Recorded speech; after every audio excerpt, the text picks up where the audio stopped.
We therefore develop this curious thing. We develop a thing which is called an ego. Now, I've got to be very clear to you what I mean by an ego. An ego is not the same thing as a particular living organism. For my philosophy, the particular living organism, which is inseparable from a particular environment, that is to say, from the universe as centered here and now, is something real. It isn't a thing. I call it a feature of the universe. But what we call our ego is something abstract, which is to say, it has the same order and kind of reality as an hour, or an inch, or a pound, or a line of longitude. It is for purposes of discussion. It is for convenience. In other words, it is a social convention that we have what is called an ego. But the fallacy that all of us make is that we treat it as if it were a physical organ, as if it were real in that sense, when in fact it is composed, on the one hand, of our image of ourselves, that is, our idea of ourselves, as when we say to somebody, you must improve your image. Now, this image of ourselves is obviously not ourselves, any more than an idea of a tree is a tree, any more than you can get wet in the word water. And to go on with, our image of ourselves is extremely inaccurate and incomplete. Would that some God the gifted give us to see ourselves as others see us. We don't. So my image of me is not at all your image of me. And my image of me is extremely incomplete in that it does not include any information to speak of about the functioning of my nervous system, my circulation, my metabolism, my subtle relationships with the entire surrounding human and non-human universe. So the image I have of myself is a caricature. It is arrived at through mainly my interaction with other people who tell me who I am in various ways, either directly or indirectly, and I play about with what their picture is of me, and they play something back to me so that we set up this conception. And this started very, very early in life. And I was told, you see, and you were told, that we must have a consistent image. You must be you. You have to find your identity in terms of image. And this is an awful red herring. A lot of the current quest for identity among younger people is a search for an acceptable image. What role can I play? Who am I in the sense of what am I going to do in life, and so on. Now, while that has a certain importance, if it's not backed up by deeper matters, it's extraordinarily misleading. So therefore, on the one hand, there is this image, which is intellectual, emotional, imaginative, and so forth. Now, we would say, I don't feel that I am only an image.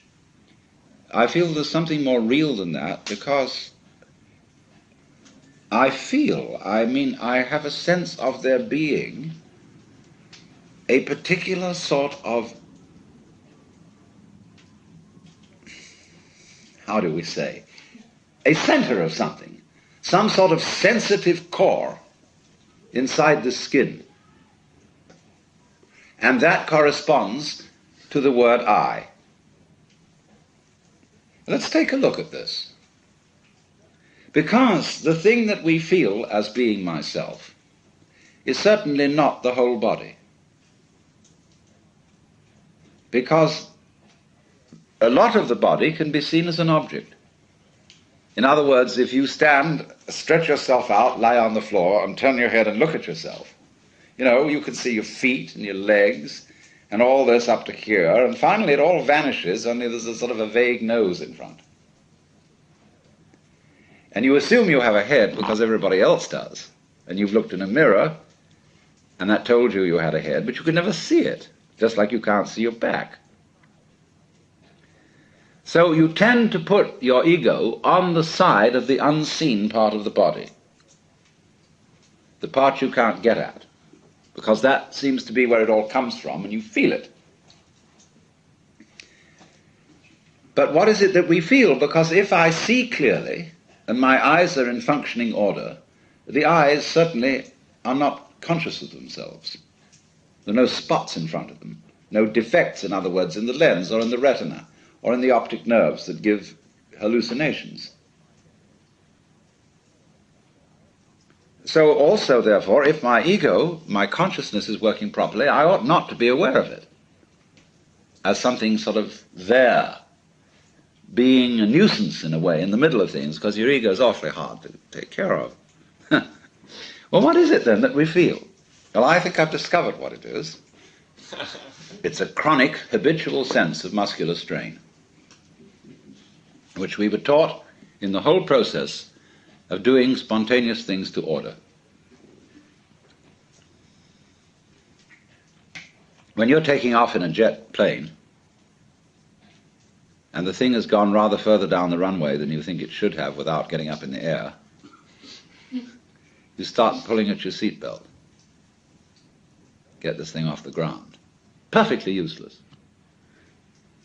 So in the same way, when our community tells us, look carefully, now listen, pay attention, we start using muscular strains around our eyes, ears, jaws, hands, to try to use our muscles to make our nerves work, which is, of course, futile. And in fact, it gets in the way of the functioning of the nerves. Try to concentrate. And then when we try to control our emotions, we hold our breath, pull our stomachs in, or tighten our rectal muscles to hold ourselves together. Now pull yourself together! Immediately, what are you to do? What does a child understand by that? He does it muscularly, pulls himself together. This is useless. So everybody chronically pulls themselves together, so that it's so funny, if you get a person to just lie on the floor and relax, but there's the floor under you, as firm as can be, holding you up. Nevertheless, you will detect that the person is making all sorts of tensions, lest he should suddenly turn into a nasty jello on the floor. So that chronic tension, which in Sanskrit is called sankocha, which means contraction, is the root of what we call the feeling of the ego. So that, in other words, this feeling of tightness is the physical referent for the psychological image of ourselves. So that we get the ego as the marriage of an illusion to a futility. Even though the idea of an I with a name, with a being, is naturally useful for social communication, provided we know what we're doing and take it for what it is. But we are so hung up on this concept that it confuses us, even in the proposition that it might be possible for us to feel otherwise. Because we ask the question, if we hear about people who have transcended the ego, well, we ask, how do you do that? Well, I say, what do you mean? You, how do you do that? Because the you you're talking about doesn't exist. So you can't do anything about it. Any more than you can cut a cheese with a line of longitude. Now that sounds very discouraging, doesn't it? But let's suppose now you are babies again, And you don't know anything.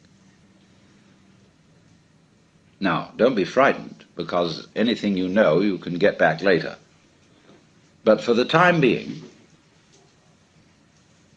here is our awareness. And let's suppose you have no information about this at all and no words for it. And that my talking to you is just a noise.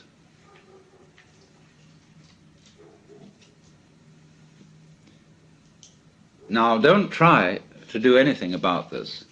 Don't make any effort. Because naturally, by force of habit, certain tensions remain inside you, and certain ideas and words drift all the time through your mind. Just like the wind blows or clouds move across the sky. Don't bother with them at all. Don't try to get rid of them. Just be aware of what's going on in your head, like it was clouds in the sky, or the crackling of the fire.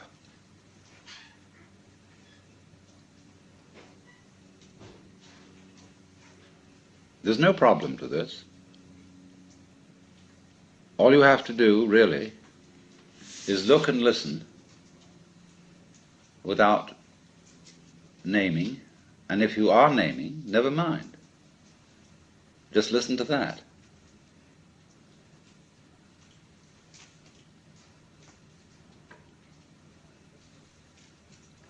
Now, that you can't force anything here, that you can't willfully stop thinking and stop naming, is only telling you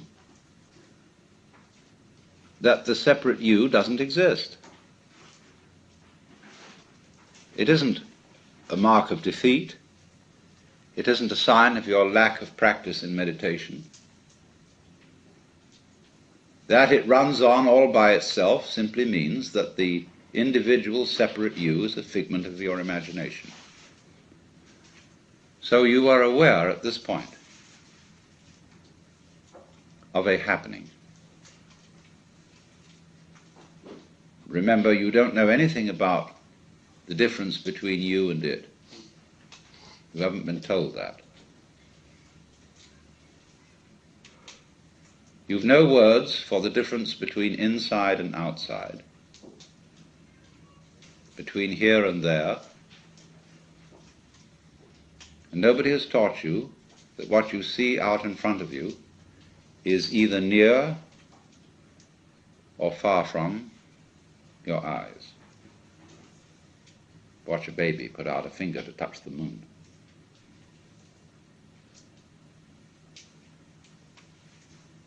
You don't know about that.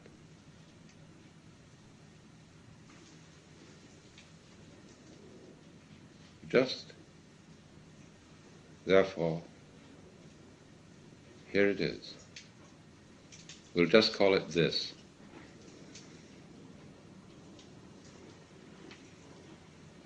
And if you will feel it, the going on, which includes absolutely everything you feel.